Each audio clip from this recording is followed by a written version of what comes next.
Assalamualaikum students, how is you all? I hope that you all are doing great. Welcome to your channel Math D182 Scientific Academy. Today our lecture is related to Mathematics O-Level past paper. It's May June 2019 and I'm going to explain you paper 2 question number 6.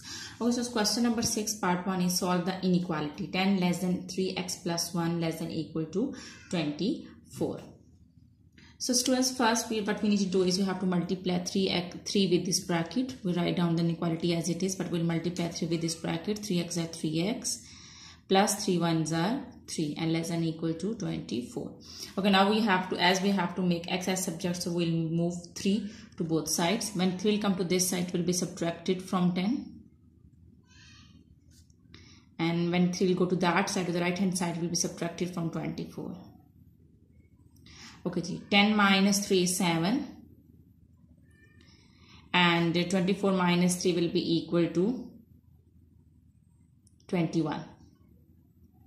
Now as 3 is multiplying with x, when it will come to this side and this side will be divided, here it will be divided with 7 and here it will be divided with 21. So 7 by 3 less than x, and when 3 is multiplying over here, it will go to that side, it will be divided with 21.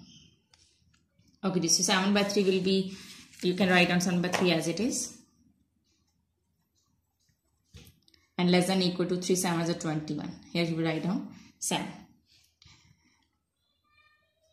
So this is your answer of the first part, which is 7 over 3 less than x less than equal to 7. Okay, so part 2 is state the number of integer x satisfying 10 less than 3x plus 1 less than equal to 24. So first draw the number line.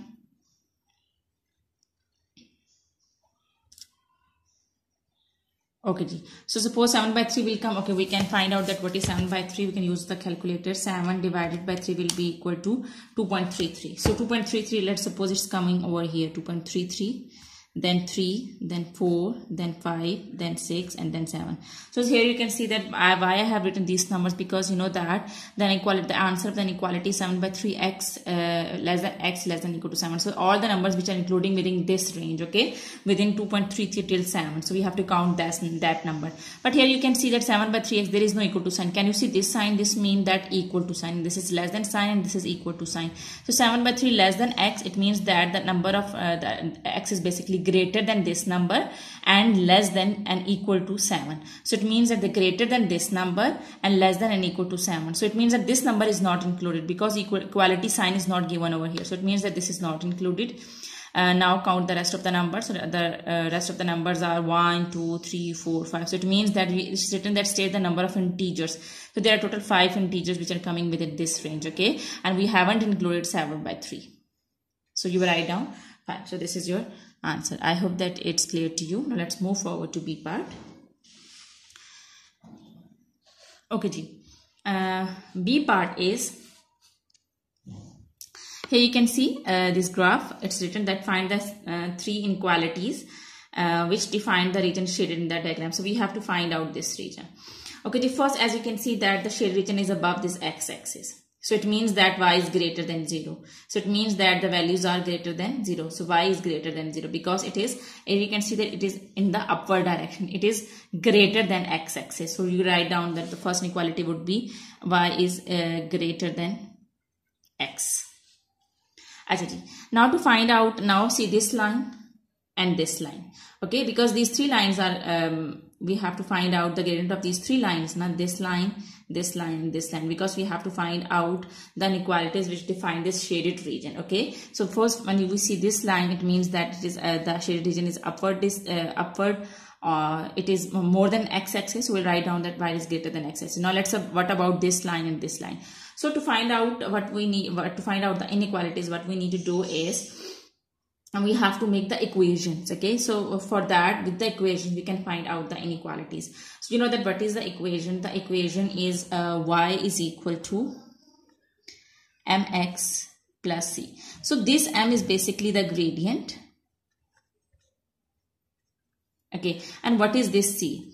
This c is basically the point where the line touches the y-axis. Where the line touches the y-axis. Okay, so where it intercepts the y-axis. So for now, it means that we have to find out the gradient of both lines. So first we'll find out the gradient of this line. So we can choose any 2 points.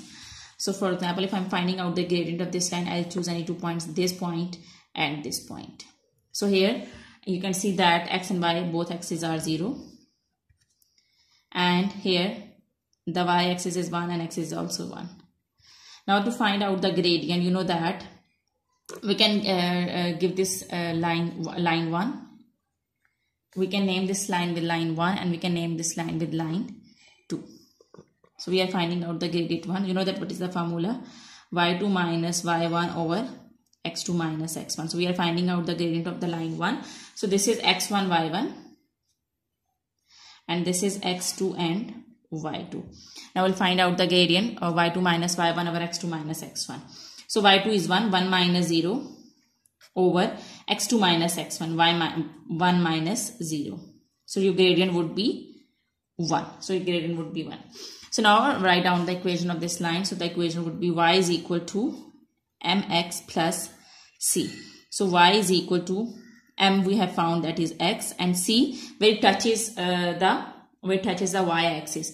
So this is the point where it touches the y-axis. So this is the point where the point is 0. So c is 0 over here. So y is equal to x. So inequality would be y is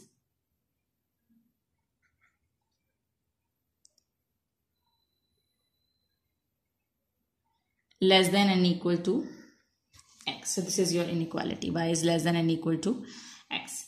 Okay, Jay.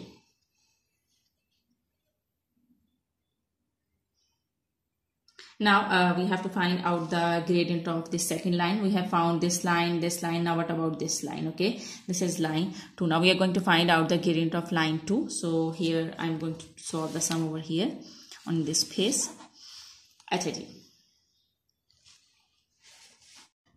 Okay, students, so we'll use the same formula. I have taken 2 points, this point and this point. Here the points are 3 and 0. X is 3 and y is 0, and here the x point is 2 and y point is 2.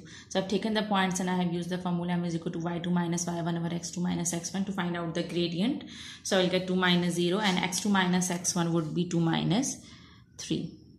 So I will get 2 minus 0 is 2 and 2 minus 3 is minus 1. So I will get minus 2. Now I'll write down the equation, which is y is equal to mx plus c. So y is equal to m is the gradient, which we have found, minus 2 x and c where it touches the y-axis. So here see this line where it touches the y-axis. As you can see, this line touches the y-axis at 6. So I write down c is 6.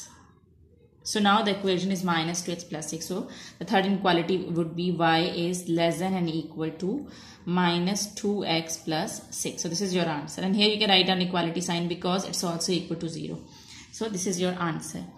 Okay, students, I hope that question number 6 is clear to you. Do the practice of this sum, because when you will do the practice, that this concept will be more clear to you. Take very good care of yourself. Thank you very much. Allah Hafiz.